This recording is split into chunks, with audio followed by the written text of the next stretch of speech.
This final chapter, Chapter 5, examines the available literature from stock market research analysts and academics on the risks and benefits of hedging and derivatives. The sad news we must report is that much of the literature we found was, in our judgment, incoherent, inconsistent, and far from convincing. At times, the problem lies in a failure of reasoning that is surprising given the reputation of the author or the credibility of the institution behind the report. At other times, the inability to distinguish carefully between the tax, accounting, cash flow, and economic aspects of a transaction results in a complete fallacy of argument.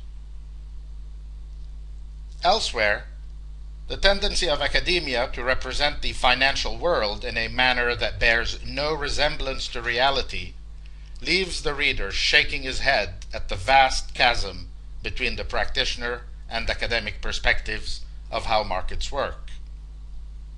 And in yet other cases, one senses the need to justify certain businesses and practices whose highly lucrative possibilities makes it difficult for many practitioners to evaluate them with objectivity. We list first the benefits alleged in the literature for the use of derivatives for the management of exposures, and then proceed to address them individually. 1. Hedging reduces the risk of violating loan covenants. 2. Hedging reduces the risk of distress or bankruptcy or of regulatory intervention. It therefore results in a higher credit rating and reduced financing costs. 3. Hedging reduces the tax liabilities of a company under certain circumstances. 4. Hedging increases a company's market value by stabilizing its performance and thereby increasing its price to earnings or PE multiple. 5. Hedging allows a company to strip out risks for which it has no particular managerial competence and to keep those over which it has a competitive advantage. 6. Hedging reduces certain costs of doing business for the company. For example, a company that hedges the market risk of its employee retirement plan should find that its employees are willing to accept lower salaries. And finally, 7. Hedging reduces the risk of a shareholder lawsuit against the company for failure to mitigate potential losses. We will not identify the source of each of these claims, since some of them are repeated in a variety of places, unless it is helpful to the discussion to do so. The first argument is that hedging reduces the risk of violating debt covenants. Subject only to the caveat that the hedge in question must be structured properly, we find this argument absolutely compelling. Take, for example, the case of a company that has a covenant based on a minimum ratio for EBITDA to interest. Assume that the yield curve is very steep, with spot LIBOR at 1%, the 5-year swap rate at 3%, and the LIBOR forwards for the last few periods in the 5-year horizon at 5% or thereabouts. With spot LIBOR so low, the company is probably complying with this covenant by a wide margin. But of course the forwards are hinting at a substantial future increase in LIBOR, which may put pressure on compliance in the future. Assume that at a 3% LIBOR, the company would still comply, but at 4.5% it would be in violation. If the company enters into a 5-year interest rate swap to pay fixed at 3%, it guarantees that it would no longer risk a covenant violation, in the absence, of course, of other adverse effects on EBITDA. Leaving the interest rate on its debt unhedged, however, keeps the company at risk of a covenant violation if LIBOR approaches the 4.5% level. We should also mention that derivatives are sometimes creatively utilized to avoid an impending covenant violation. Assume, for example, that based on its current projections, a company with fixed rate debt would violate the above covenant in the next period due to a substantial decline in operating revenues. Since the LIBOR curve is reasonably steep, the company could enter into a 5-year swap in the opposite direction to the previous one, i.e. converting its interest payments from fixed into floating. With spot LIBOR far below the 5-year swap rate, the immediate impact of the swap would be to reduce interest expenses in the short term, albeit at the risk that longer term they could soar substantially. The instantaneous reduction in interest cost, however, may solve the immediate problem and give the company the breathing space to restructure its way back into comfortable compliance with its covenants. The main comment we would add here, however, is that we would regard the transaction in such instances as one that is increasing risk in aggregate rather than reducing it. Are there any qualifiers to the validity of the argument that hedging reduces the risk of covenant violation? One key point must be borne in mind. The contract containing the covenant will normally stipulate how the financial covenants are to be interpreted, i.e. whether under US GAAP, IFRS, or via defined terms contained in the contract itself. Accounting for the 5-year interest rate swap under either of the two scenarios presented above depends on the accounting principle according to which the company produces its financial statements. These two standards, i.e. the accounting principles versus the contract interpretation, may not run in parallel, which may bring about a covenant violation even if the cash flows under the swap have produced exactly the desired effect, economically speaking. Suppose, for example, that the swap fails to achieve hedge accounting. Then under either IFRS or US GAAP, changes in its fair value from period to period will pass through the company's income statement, even if from a cash flow and economic perspective, the swap has achieved the desired effect. Coordination between the lawyers who must interpret the contract and the accountants who will prepare the financials is imperative in such instances. The second claim in favor of hedging is that hedging reduces the risk of distress or bankruptcy or of regulatory intervention, and therefore results in a higher credit rating and reduced financing costs. Again, we do not doubt that in many instances a properly implemented hedge may reduce the risk of distress, bankruptcy, or regulatory intervention. To take the additional step and argue that it necessarily leads to an improved credit rating is highly doubtful, however, as we saw in Chapter 4. Neither S&P nor Fitch provides an explicit confirmation of this claim, and S&P specifically rejects the argument in the case of commodity hedging by oil and gas companies unless the tenor of the hedge is meaningfully long. Moody's confirms the validity of the argument in the case of a single industry, global airlines, as we saw in that chapter. Our conclusion at the end of that chapter was that much of the rating agency literature suggests that well-executed hedging strategies are viewed favorably, but their benefits are difficult to quantify directly, and the risks of a slip-up in execution are high. The third argument, that hedging reduces the tax liabilities of a company under certain circumstances, requires a little time to explain.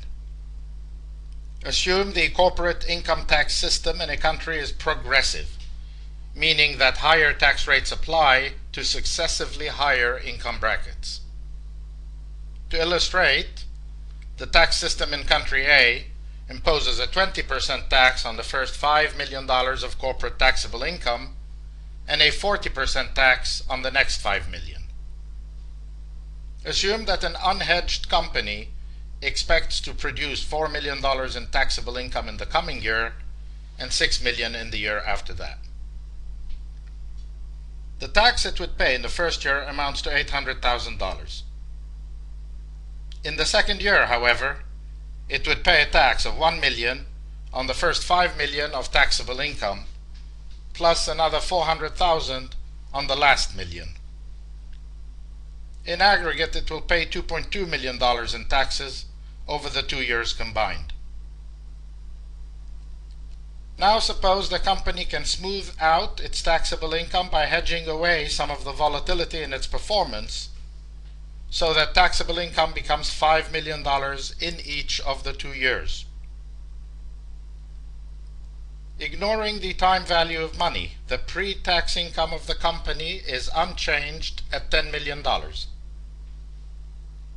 But on an after-tax basis, the company will achieve a meaningful savings, since it will pay $1 million in income tax for each year, or $2 million in aggregate.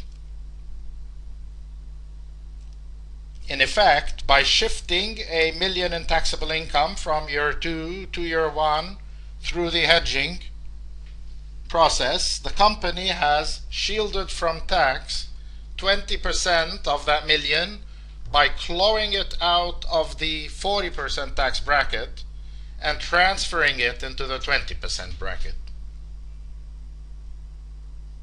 This argument is irrefutable when all facts line up correctly. But 2 major caveats apply to its implementation in practice. 1. It is essential that the tax code recognize income in a manner parallel to the accounting treatment. This is a point similar to the one we made at the outset of the chapter regarding the common tendency to confuse the accounting, tax, cash flow, and economics of a transaction. Assume for any reasons that first, the accounting system recognizes $5 million in annual income once the hedging transaction is executed, but that the tax code recognizes $3 million in year 1 and $7 million in year 2.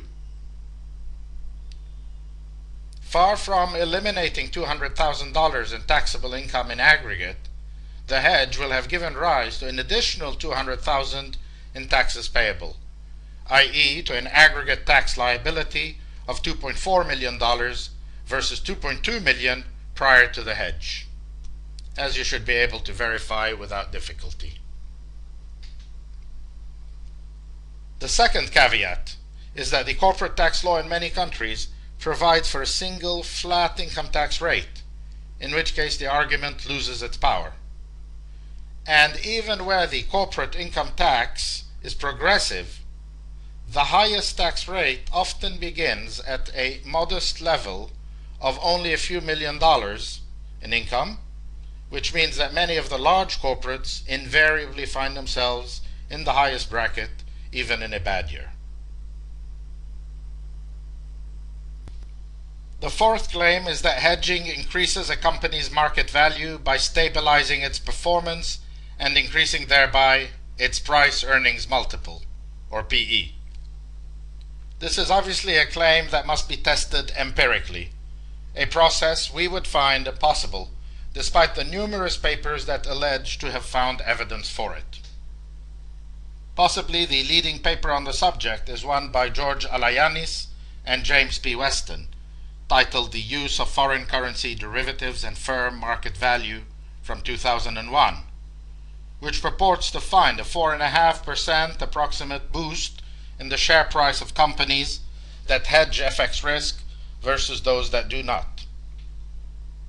Our skepticism on this conclusion is multifaceted. First, we find astonishing the suggestion that companies can be segregated between those that hedge and those that do not, as opposed to those that hedge a great deal, those that hedge moderately, those that hedge very occasionally, and those that do not hedge at all. We also have a hard time determining when a hedge is implemented strictly to reduce uncertainty and volatility versus when it also incorporates speculative elements. Remember a similar argument we made in Chapter 4 regarding the difficulty of deciding whether a derivative should be counted as a hedge if, for example, it provides protection under a high percentage of outcomes but exposes the company to substantial losses under a small minority of circumstances. Remember also our view that a call option on jet fuel offers far more protection to an airline if it is struck at the money versus one that is deep out of the money. Yet in both instances, the airline would presumably be said to be hedging its exposure. Wall Street research also claims to find a positive link between hedging and market capitalization. Citigroup, for example, has published 2 papers that purport to confirm the reality of an enhanced share price or market value for companies that reduce the volatility of their financial performance. These papers are titled, "How Risk Management Creates Shareholder Value by Lowering the Cost of Debt and Equity and Increasing Expected Cash Flows," dated February 26, 2001, and hereinafter Citigroup 1, and "Creating Value by Hedging Risk in the Emerging Markets," dated March 13, 2006, and hereinafter Citigroup 2. The first of these asserts that a, quote, 10% reduction in earnings volatility is associated with a 2.9% increase in market-to-book valuation premium among emerging markets firms, which rises to 5% in certain markets in Asia and Eastern Europe. The striking thing about this paper is that while its general conclusions may well be correct, it needs to dig much deeper and demonstrate that reductions in volatility directly attributable to the use of derivatives would also bring about the alleged benefits. Indeed, at the very point in the paper at which the author summarizes his principal conclusion above, a footnote charmingly adds that, quote, "Our statistical analysis demonstrates a correlation between earnings volatility and valuation multiple, but not necessarily between hedging and valuation, which would require us to analyze the specific hedging behavior of companies over time," unquote. To which we are tempted to add, amen to that. The Citigroup 2 paper makes some of the same arguments as its predecessor, but is built around a proprietary model of the firm that purports to reflect sources of risk, costs of financing, and costs of distress, and that concludes after a lengthy and complex discussion that, quote, "A reduction in earnings uncertainty from 85% to 20% increases firm value by approximately 4.5%. Again, we raise the question of what exactly this proves about the value specifically of hedging, but more importantly perhaps, we ask whether if these figures are accurate, it is worth all the trouble. A hedging strategy for a large and complex institution is presumably able to reduce earnings volatility by far less than the 3/4 or so targeted in the preceding sentence. We do not know what this percentage reduction is likely to be in most cases, but we can assert with certainty that if it is closer to 20%, for example, meaning that if it succeeds in reducing earnings volatility from 85% to 65%, shall we say, the firm value uplift would be closer to an anemic 1.5%. At some point, the end user surely would weigh these alleged benefits against the legal and accounting complexity, operational risk, exposure to counterparty and liquidity risks, and possibility of ending up hedged before a large reversal in market direction, and would conclude quite simply that it is not worth all the trouble.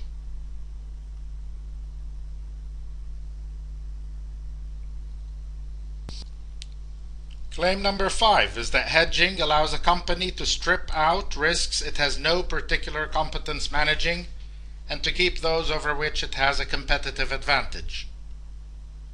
This is an argument that should not detain us long, since we have in essence already endorsed it in earlier chapters, particularly with regard to the risks the company has no particular competence managing. We even went further and argued that in some circumstances companies should even hedge the exposures within their competitive advantage, as in the example of the gold mine, whose shareholders, we argued, could more efficiently take long gold positions in the futures or ETF markets. We are great believers that competitive advantage and expertise in financial markets, on rates and currencies in particular, is far less common than alleged, and would find it imperative in most instances to take away from management the distraction of worrying about changes in rates and currencies, and to allow them, indeed to force them, to focus on their core business.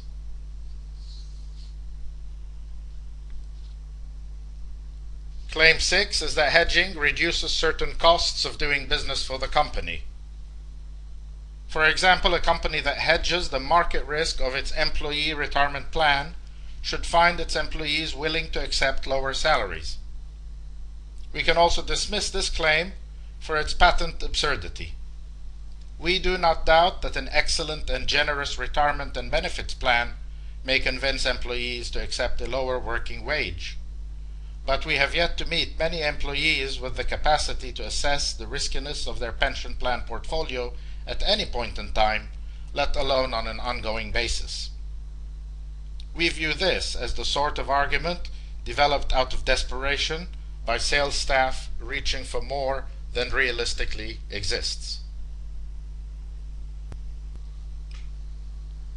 Argument 7, the final argument, is that hedging reduces the risk of a shareholder lawsuit against the company for failure to mitigate potential losses.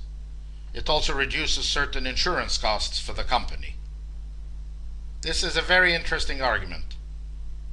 In the majority of cases, lawsuits related to derivatives claim that management entered a transaction without an adequate understanding of the risks, or one that was motivated by speculative greed rather than risk reduction objectives. In other words, it is the excessive use of derivatives rather than their insufficient use that typically raises litigation risk.